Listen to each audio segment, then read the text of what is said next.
Yes, this is Mr. Controversy, and this is the infamous three-point conversion station. Keep it locked.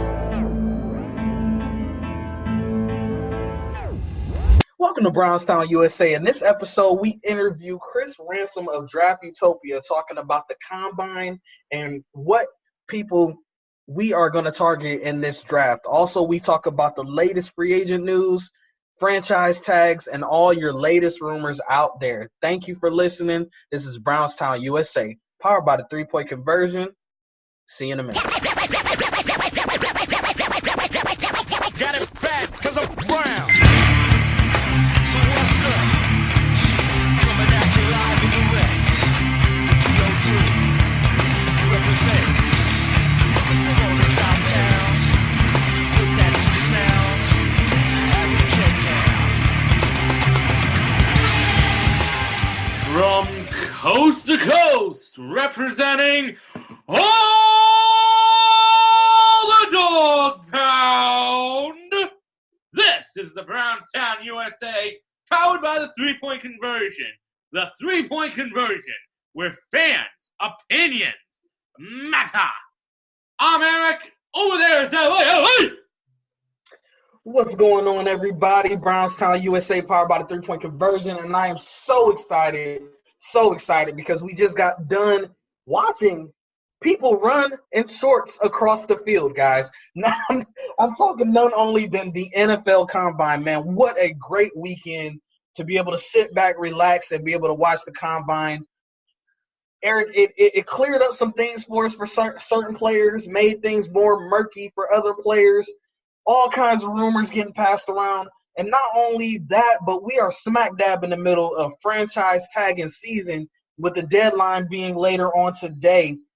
But there are some things that have come out about our Browns that we must discuss and must get into. So, again, thank you guys, everybody, for listening to us. Make sure you hit that subscribe button so you never miss an episode.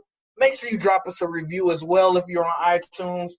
Let us know how we're doing. Spreaker, let us know how we're doing, and we will continue to update and get better as it goes along. And like I said, later on in this show, we will interview my man Chris Ransom from Draft Utopia, talking about his latest mock draft on where he has the Browns selecting certain people at and why, and also some other different things that he's seen from the Combine. I'm excited about this show, Eric. What about you? Oh, man, I can't wait to do it. My heart's beating faster than an Elijah Holyfield 40 time right now. That's pretty slow. Anywho, let's get into it, man. Let's get into this. We're gonna talk about our free agents first, of course, because we always like to stay at home. So we're gonna just start rattling off names. We'll give you the updates on them, what you think, your opinions, and different things like that. So, number one name that's floating out there right now, that's just crazy. It came out of left field, sort of. But Duke Johnson has been reported that there are certain teams that are interested in trading for Duke Johnson. Now, we talked about Duke Johnson. We talked about our running back, our backfield, and, last week. And, I had some concerns on if we would still be able to get this man incorporated. All kinds of Browns fans have always yelled about getting this man incorporated during the season. We couldn't find a way to get him into the offense, for whatever reason. But now the trade rumors are starting to swirl around his name. Eric, how do you feel about this rumor, man? When we first took Duke Johnson, I was ecstatic. I really was. Good running back. I saw what he was able to do at the University of Miami. The problem was he just never could translate into the system, and when he did, he just didn't get utilized. So, given that we always had two backs, like, I hate to say it, Isaiah Crowell was never a world-eating running back, and we had the other guy that ended up going to Baltimore. The name escapes me every time because, quite frankly, once you go there, I don't care anymore. But, then all of a sudden we have, so now we have Nick Chubb and we got Carlos Hyde. Again, Hyde was an back. Nick Chubb turned out to be a brilliant pick. So now you have Hyde, and now you got Chubb and you got Johnson. Then all of a sudden you bring Kareem Hunt in. The thing is, people need to realize Duke is a third-round back. but it's unfortunately not going to hurt us to let him go at this point. Yeah, I always looked at Duke Johnson as being that lightning in a bottle is how I always said that, he can take that one carry and take it to the house for you.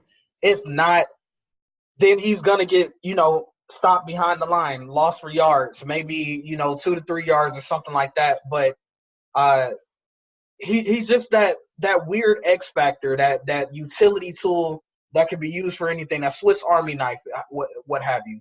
So my thing is this. We went out and we extended Duke Johnson, right? We extended him. We showed some faith in him.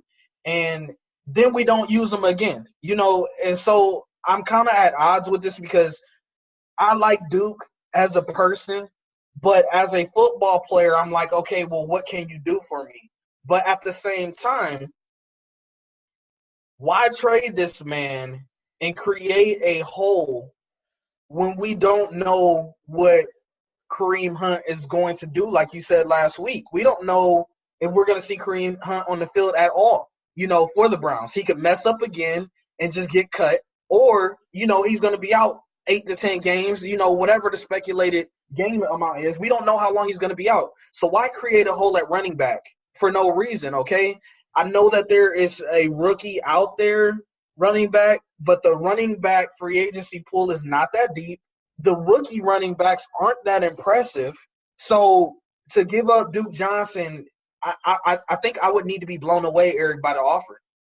I mean, it depends. Like, I believe it was Brad who, for those that don't know, Brad's a fan of the program that suggested maybe using him as a package type player, because we're obviously seeing all the stuff with DeMarcus Lawrence, which is a long shot, but considering last year, Jarvis Landry was a long shot for us, that you could pair him with that.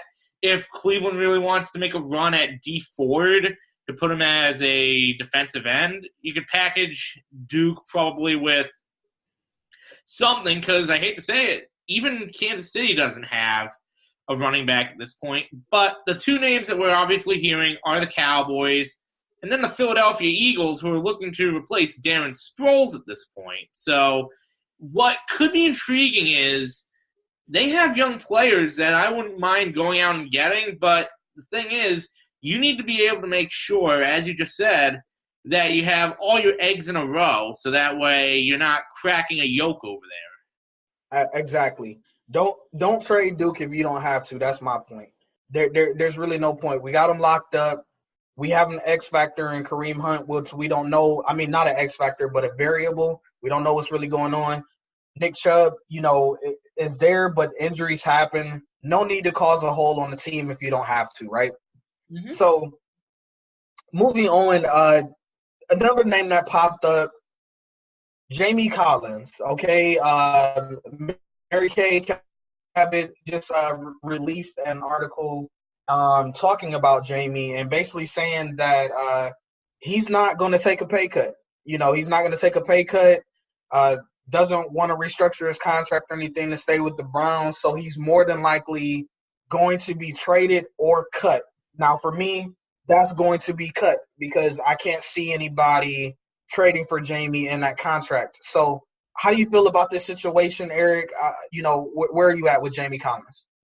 I hate to say it, I'm at my wit's end. I mean, to be honest, I liked Jamie Collins at first, but after that first season, you saw exactly what Jamie was. He wasn't the type of guy that you build a defense around. He was a scapegoat for Sashi Brown when you ultimately get down to it. Just as a way of saying, look, I got you this guy from the Patriots. He's going to make our defense better. What has he done since? Because last year, the last few games of the year, he showed up, but before that, nothing. The year before, he got hurt, and what happened?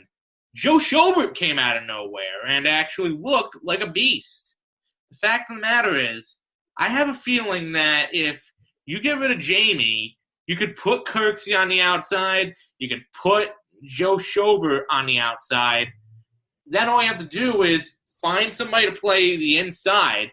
As we know, there's been a few players that have been rumored there's also plenty of inside linebackers in the upcoming draft. So I just don't see the point in keeping that massive contract when we don't have to.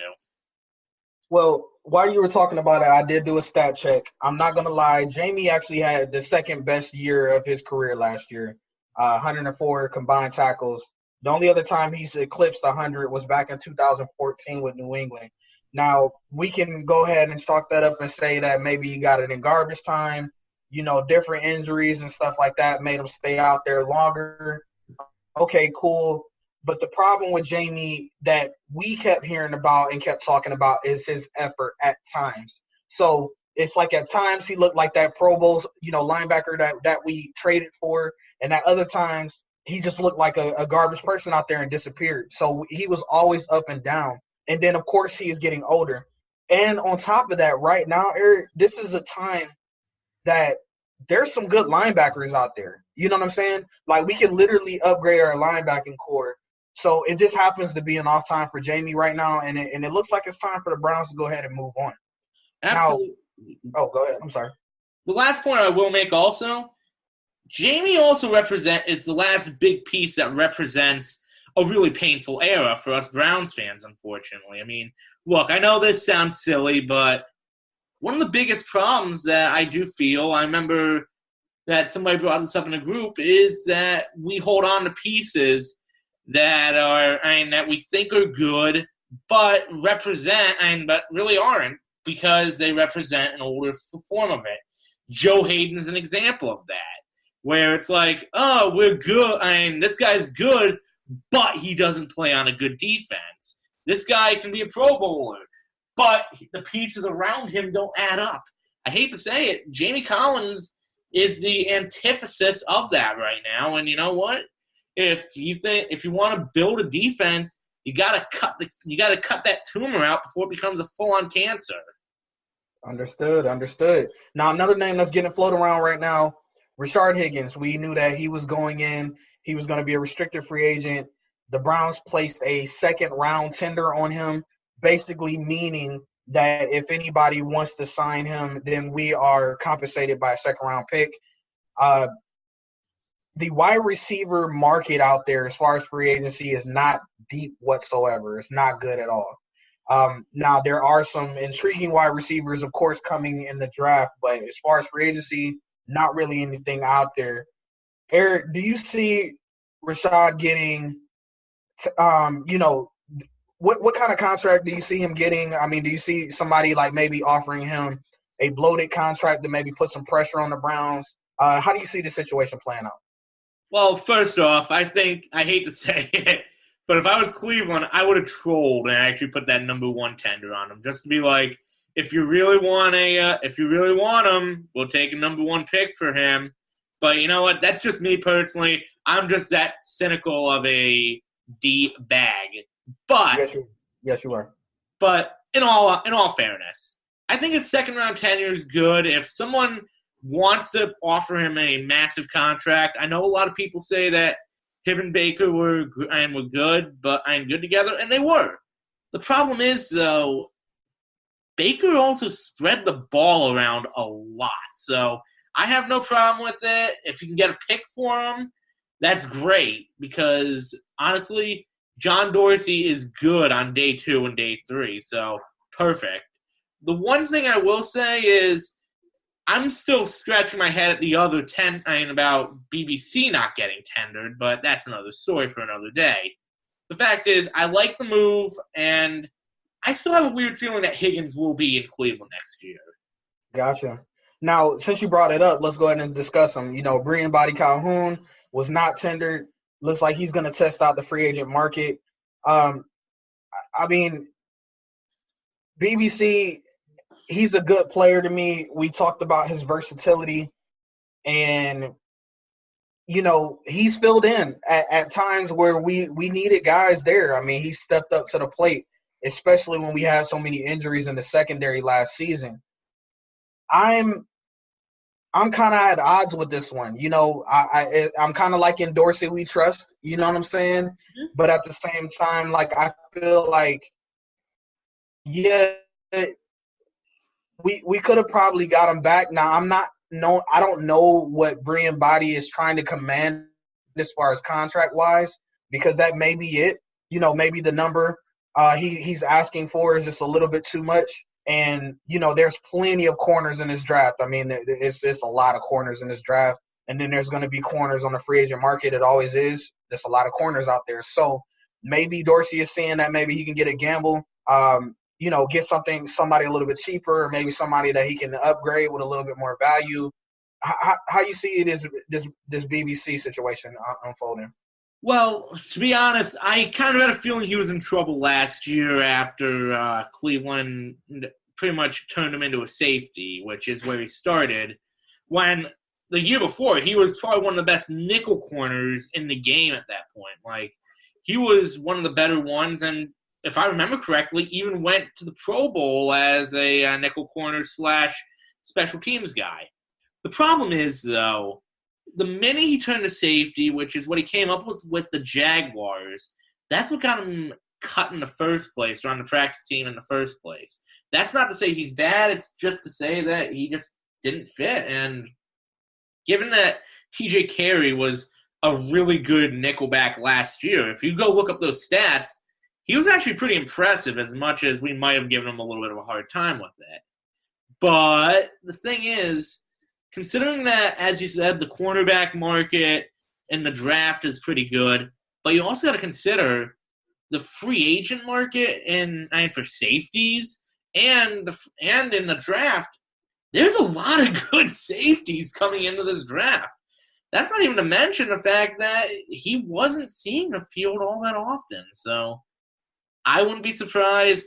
I wouldn't even be surprised if we made a move for somebody else. Like, I wouldn't be surprised if we saw an Obi Melanfo, if he's a free agent still, come in. The fact is, Jonathan Cyprin, who just got released by the Titans, I think that at this point, it's all about building the best team you can.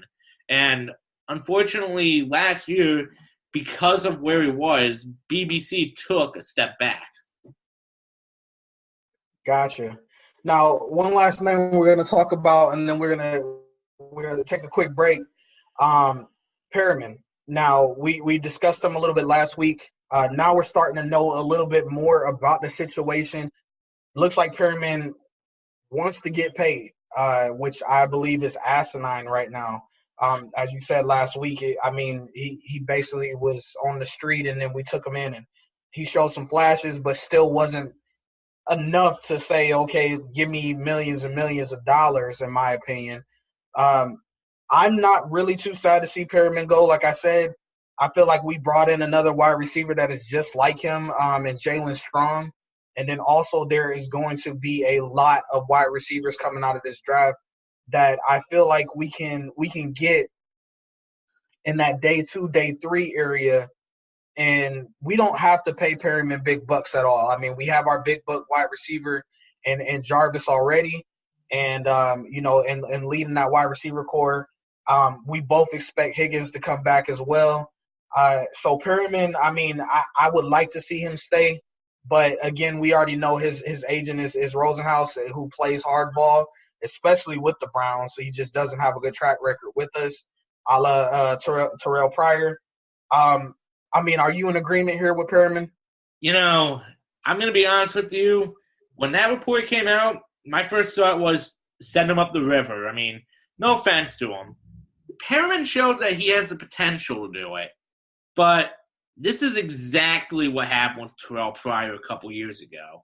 So I would not be surprised if he went out, tested the market, sees that there's interest, but nobody wants to pay him the money he wants. So Perriman comes crawling back to us, just like, please, sir, can I have some more?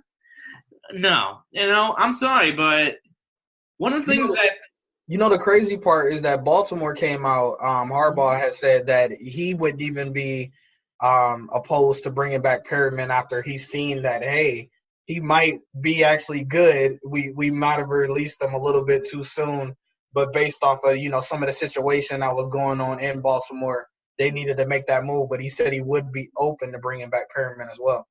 Right. But, at the same time, personally, I just think that maybe people got a little too attached to the guy. I just see him having that personality, just like, okay, I'll just act humble, and then, time to pay me, give me millions of dollars.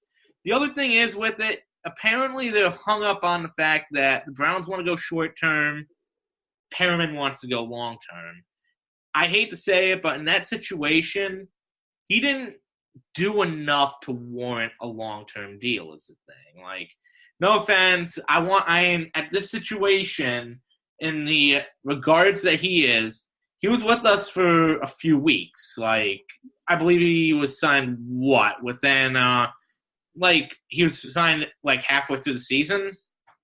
Yeah. So Maybe a third he was with us. yeah.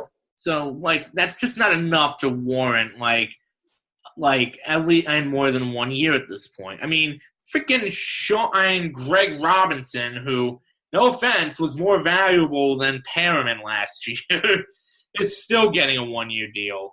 You're not worth that kind of Robinson money, dude. So just suck it up. If you're gonna come back to Cleveland, suck it up. Take the 1 year deal with the option if that's what it is, and then just prove yourself. Absolutely. No, I agree.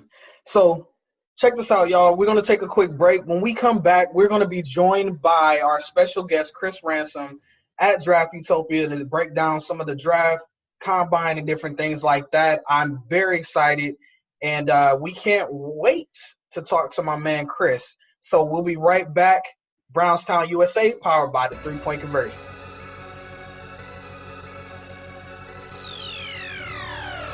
Ladies and gentlemen, this is Cat Williams, and you are listening to 3-Point Conversion Radio.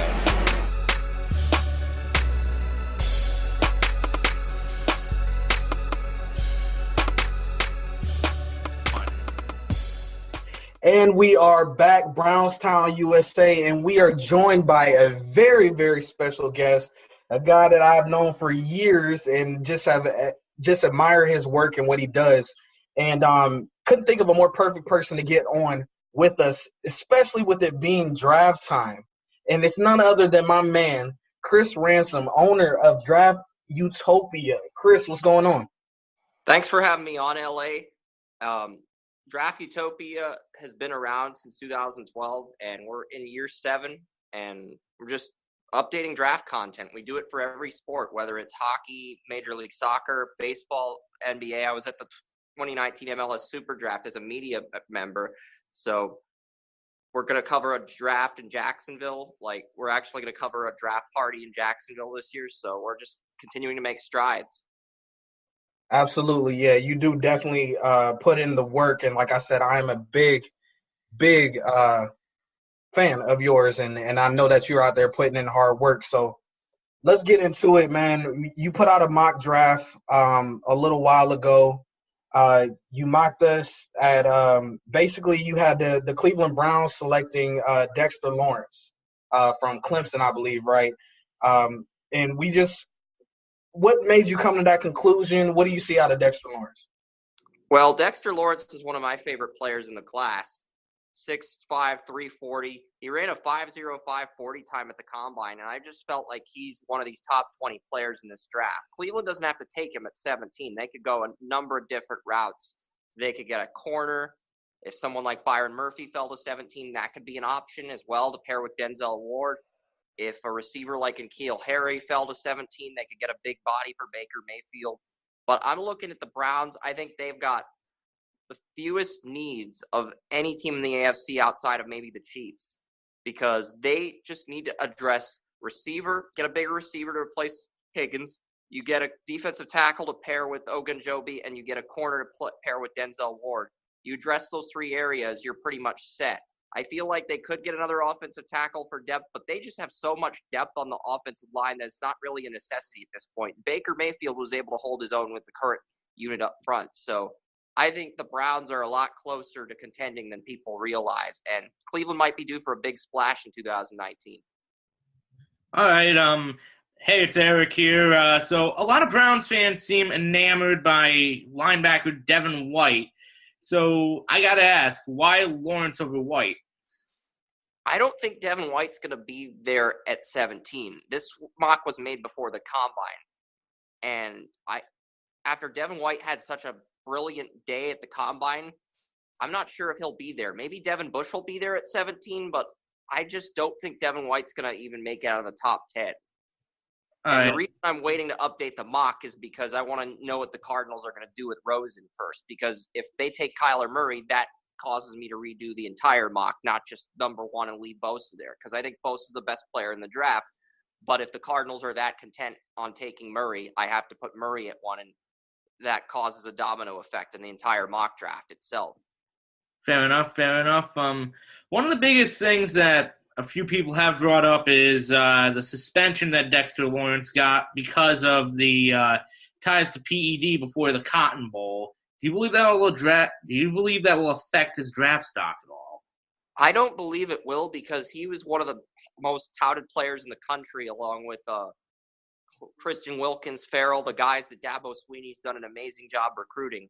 And I just feel like someone's going to take him in the first round, whether it be a team like the Browns or a 34 team like the Titans, maybe a team like the Vikings. Someone's going to look past his flaws and take him in the first round. And it's such a deep defensive tackle draft that even if he fell to the second round, the team would be getting a steal. You got guys like Tillery, Gerald Willis. There was a guy, Tristan Hill from Central Florida, who did well on Sunday. This defensive tackle group is a lot stronger than we anticipated. It was already strong, but there were guys at the combine we didn't expect to emerge who did. And then there were guys who didn't work out at the combine. So this is a very good defensive tackle group. You should be able to get a starting defensive tackle in rounds 1 through 4. Okay. Now, talking about people that showed up and showed out at the combine, of course, the biggest buzz right now is around wide receiver, DK Metcalf. Now, do you believe in the hype of DK Metcalf? Is he that number one wide receiver for you? And, I've heard some rumors of saying people are actually trying to push this guy up into the top 10 of the draft. I mean, are you buying into the hype of DK?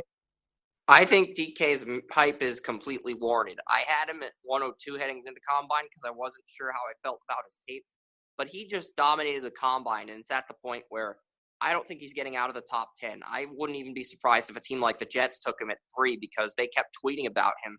And let's face it, let's say you get Le'Veon Bell, you get Trent Brown from the Patriots as your left tackle, you would beat him to right tackle, and then you get Metcalf at 3.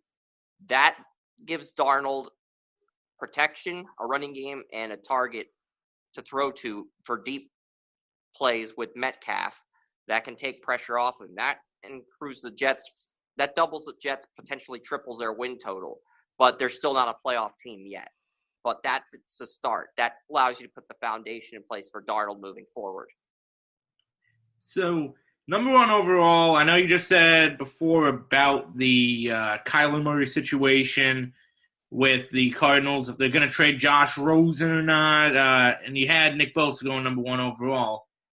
Do you buy the Kyler Murray hype at all? I do to a point, but I don't completely buy it because I think the top 2 players in the draft are Nick Bosa and Quinnen Williams. But I also believe with as many sources like Adam Schefter, Matt Miller, Tony Pauline, Kimberly Jones, with as many people, Mel Kiper Jr., Trey Wingo, Peter King, with Matt Miller, and that many people in the media all saying this is going to be the pick. It's hard to argue about that. Now, Rich Eisen tweeted that something the other day that Bosa is still in the running to be the number 1 pick. So it feels like the media is hyping up Kyler Murray, but we haven't seen Kyler Murray throw yet.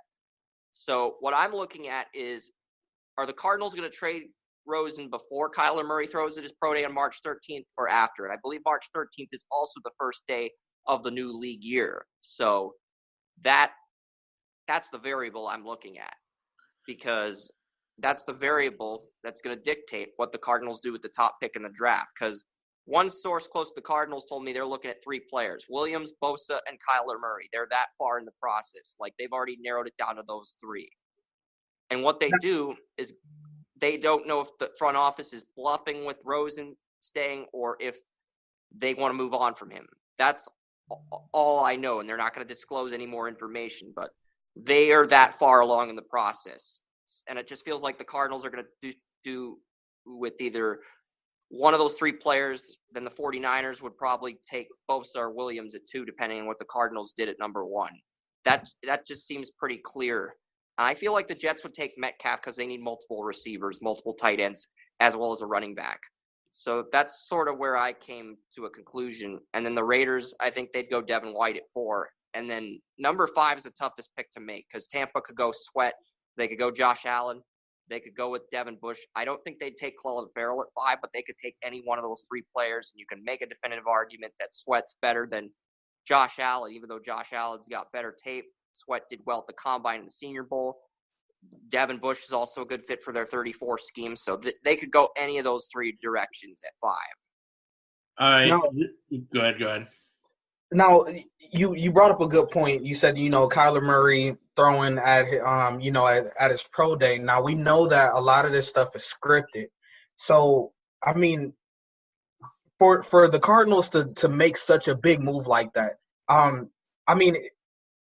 to me, it just sounds like a bluff. I mean, you know what I'm saying? Like, because it's like to see him throw at the pro day, it's scripted throws. I don't really see, like, if they really want him, then it shouldn't have mattered, like, how he does at his pro day. I mean, or do you see something different there?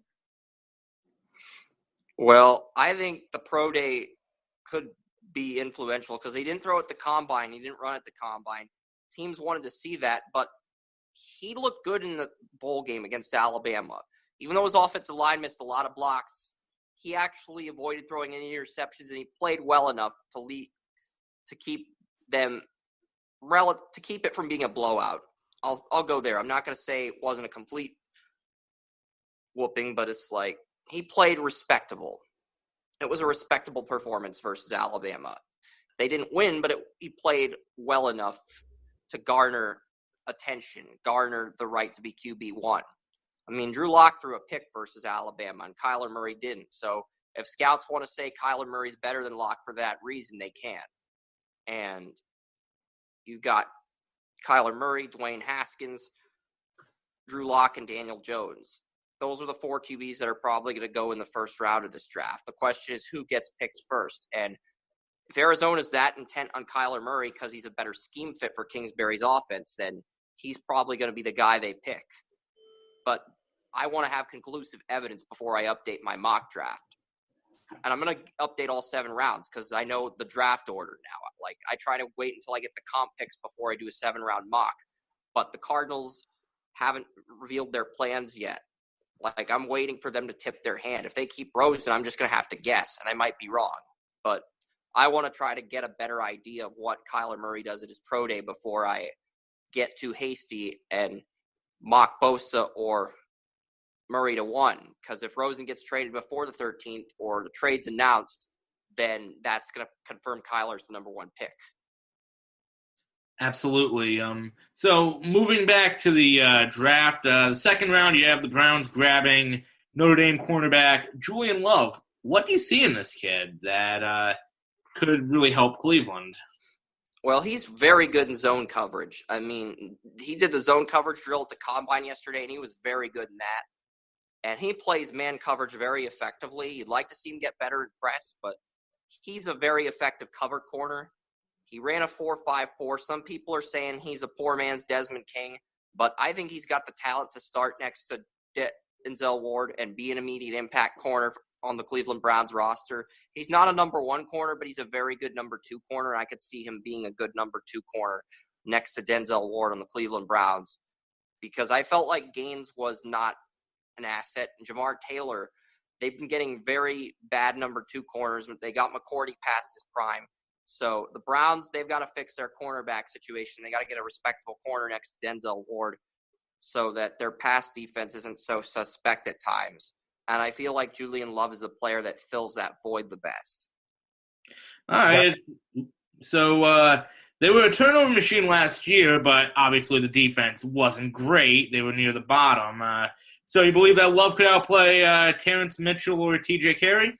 Yes, I believe he can outplay both of those corners. That's why I mocked him there at 49, I believe it is. Gotcha. Now, speaking of corners and all of that, of course, a guy that's in the state, Ohio State corner, Kendall Sheffield. We know that he suffered a partially torn pectoral, which is actually, pretty good news since he won't need surgery and all of that. This is a two-part question.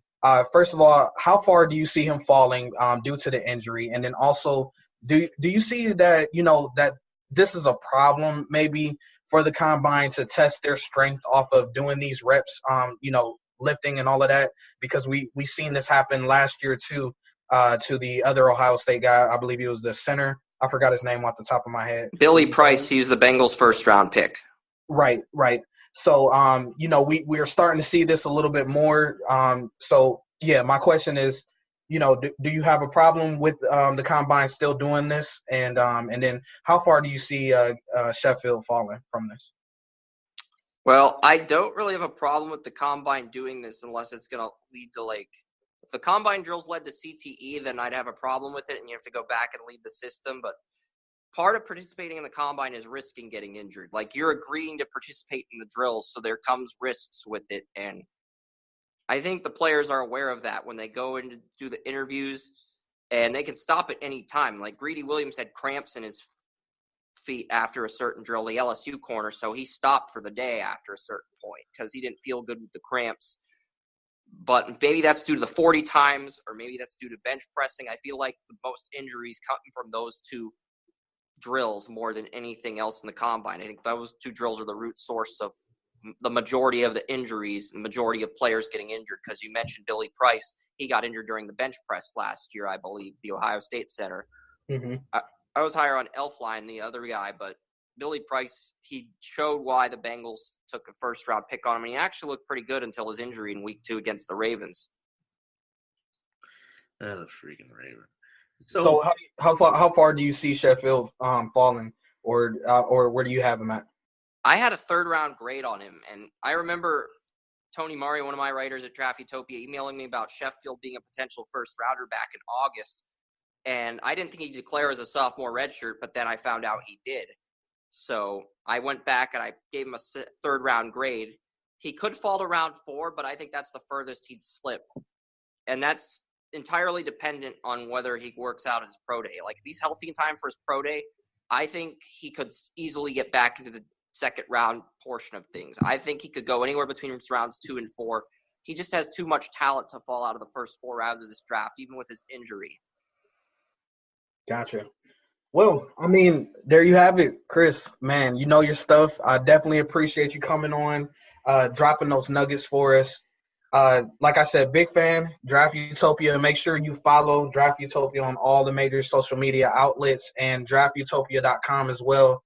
Great mock drafts. I'll make sure, like I said, that I share your mock draft again once you update it, after you do the next current update. And like I said, it's going to be a 7-round mock. It's going to take a lot of time, but we're going to try to get film cuts for all 254 players that we think are going to get drafted and all 7 rounds.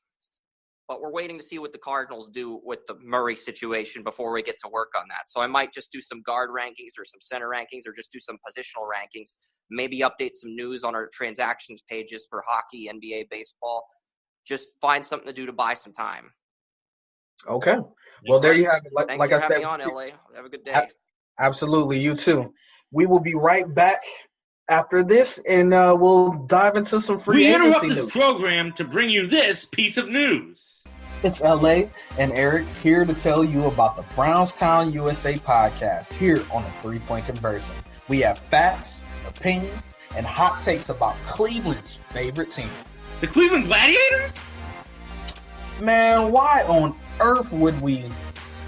Never mind. The Cleveland Browns. You can hear it here every week on the 3-Point Conversion. And now, back to your regularly scheduled program on demand. And we are back. Thank you guys again for tuning in. Great interview from our man Chris, breaking down everything. The guy knows his stuff. Like I said, make sure you follow him at Draft Utopia. And I can't wait for that updated mock draft to come out. Like I said, he knows his stuff and has been doing it for years. So definitely make sure you check that out, guys. But now that we're back, man, and, we talked about the draft with Chris, talked about some different names being thrown around there. Let's get to some of the free agents that could possibly come to us and maybe what we're hearing. First name I want to throw out, because seems like to be the hottest name out there right now, is C.J. Mosley. I want to get your thoughts on C.J. The Ravens, let them walk. The Ravens are doing some different things over there, which to our enjoyment, we're okay with. If you want to get worse, that's fine. I think the Ravens right now, they're a good organization. Don't get me wrong. But, every organization at some point in time, unless you're the Patriots, have to take a year to kind of get some things back and then come back. So I think at this point, the Ravens are taking a step back this year, get some things together, and then they'll be back up there, within the next, 2 years or so like that. But, yeah, they let C.J. Mosley go. C.J., I believe, is 26 years old. I think he is, when I looked it up. Produced. I believe I looked at PFF, Eric, and he was the third best linebacker in the AFC North, behind Joe Schobert, and I forgot who the second guy was. But Joe Schobert led the way there. C.J. Mosley was the third best in production via PFF. What do you think about this, man? You think we should, back the Brinks truck up and bring C.J. in? I'll tell you what, buddy boy. Look, I have this Brinks truck. Just tell me what your address is. I'll send a contract, and we'll go ahead and get this done. Look, the fact of the matter is Cleveland needs a middle linebacker. Look at our linebacking group last year. We had 4 outside guys playing because Joe Schobert, his Pro Bowl season, outside linebacker. Jamie Collins, outside linebacker. Hopefully that contract will go away. Christian Kirksey, he's played middle linebacker, but guess what? He's an outside guy. And Janorid Avery, I would not put him in the middle for anything. Look, the fact of the matter is, the last middle linebacker that Cleveland truly had was Tank Carter. And the fact of the matter is, when you don't have that middle linebacker, sure, you can go ahead and rush in. And the thing is, he didn't have a whole lot of sacks. But the middle linebacker's job is to essentially control the defense. He's supposed to be the captain. I know Miles was the captain last year. You can't make the lineman the cap and the defensive lineman the captain. Middle linebacker's usually captain. He's a 4-time Pro Bowler, and I believe he's gotten an All-Pro or 2. C.J. Mosley is the type of guy that could do very well in Cleveland. Not to mention, Cleveland's done good with some of Baltimore's sloppy seconds. I mean, Perriman's had a decent year. Probably the biggest name, Paul Kruger. Yeah, Kruger. Lewis, when he came here, he did good. Mm-hmm. So, yeah, no, I agree. I think CJ, he like you said, the middle linebacker is supposed to be the general, and I think he can come in and really just direct everything and would be a tremendous upgrade for our linebacker core. And like I said, just bring that veteran presence and winning attitude again. Remember, because the Ravens, they've had success. So, I mean, he would bring that in as well. So, yeah, I'm definitely okay with CJ. Now, another linebacker that's out there that's being talked about is Dee Ford. Kansas City, correct me if I'm wrong, they franchise tagged him. But just because they franchise tagged him does not mean that they will not move him. We seen with Jarvis Landry, Jarvis was franchise tagged and then we traded for him. So definitely still a possibility. But the biggest thing is that Kansas City is moving him because they don't see him being a 3-4 linebacker and not fitting into their scheme. So that's why they're trying to move him. How do you feel about Dee Ford and how he would be a fit for Cleveland? Dee Ford, I think, would make a great defensive end for us. I'm going to be honest with you because I was going over the numbers last week after we got off. Akba has not been that impressive. I hate to say it. So Myles Garrett had more sacks last year alone than Agba's had in his entire career. I'm sorry, but if you can't do that, if you can't play the run well, sorry, bro, you're gone. Now, the one thing that annoys me, and one thing that how do I put it? The one thing that does irk me a bit is Kansas City wants a second-round pick for him. I don't know if I would give up a second-round pick for someone that's 27 or 28, especially with how deep this class really is on both defense and just talent in general. So I will be honest with you. I would be more comfortable if we gave up one of our thirds and then, as I alluded to earlier, possibly Duke Johnson for him. I mean, look, the fact of the matter is you still need to pay the guy, and that's going to be a massive contract. You still need to make sure that he fits. And above all, if he can't mesh with that defense, there's going to be a problem.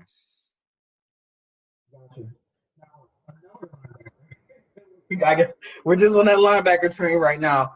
Justin Houston. Conflicting reports came out initially that he was going to be released. Then somebody said he hadn't been released yet, which it hadn't happened officially. But we do pretty much consider that he will be released. So he will be a free agent. How do you feel about Justin Houston? I know that his production was down. I believe he was injured, right? Mm-hmm. So, how are you feeling about Justin Houston and his fit with the Browns? I like Justin Houston personally. I've said it before. And the thing is, he actually was having a pretty good season before he got hurt. The one issue with Houston, though, and someone brought this up, he's known to take plays off at times, which is a tad concerning, but if you can get him cheap enough, I could see him also being a defensive end. Or if you really want to try him out at linebacker, go ahead. The fact is, Cleveland needs as much help as they can get in those spots. We were talking about it with Chris earlier. The fact is, we're looking at linebackers, we're looking at defensive ends, defensive tackles. If you can get some stuff in free agency, like get some solid veterans that you could probably get for like about a year or two and just have them as those mentors, that's more valuable than going out and getting that young guy on a massive contract. Yeah, that's my only thing about Justin. He's 30 years old. I want to see what kind of numbers he's trying to command here.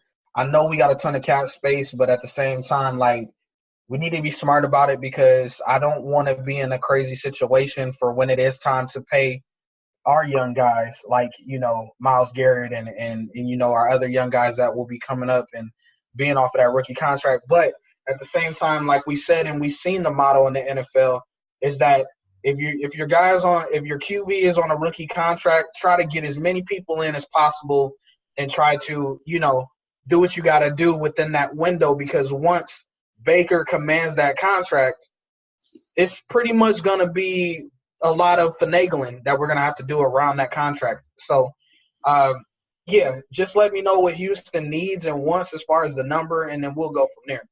Mm-hmm.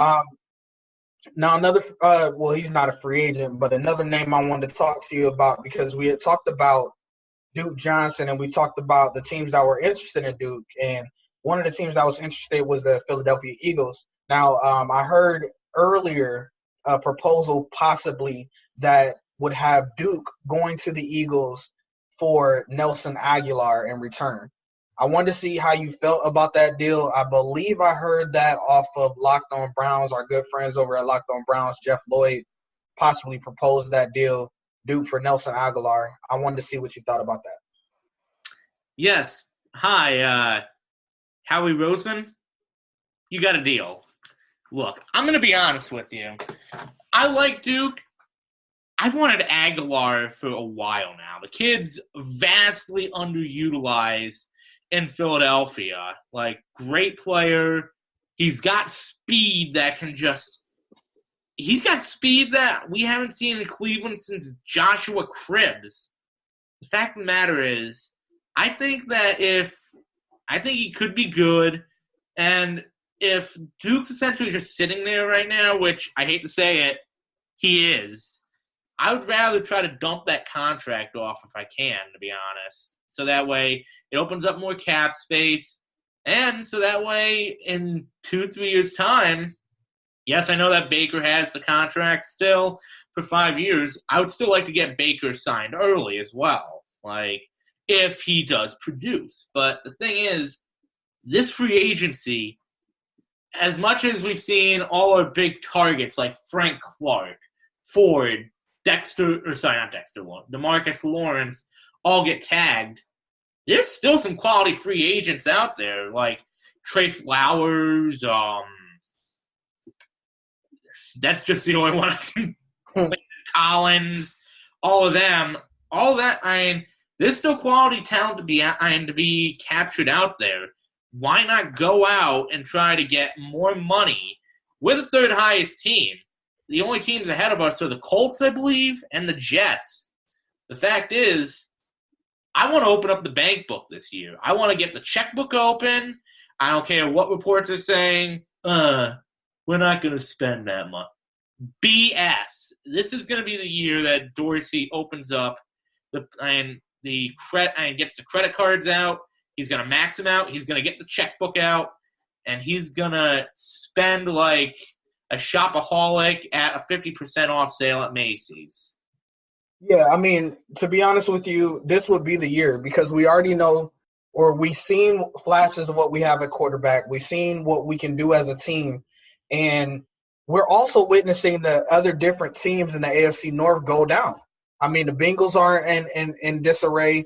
The Ravens, they're selling off and doing whatever they're doing, so they're in disarray. And then the Steelers, I mean, that crap show over there, they're in disarray. So it's like everybody else is going through something in the AFC North except for the Browns for once, which is absolutely crazy to say that. But, everybody else is going through something, so this is the perfect prime time for the Browns to go ahead and take over the AFC North. And why not go ahead and do it? We have the buzz around us. You see the players like to be here.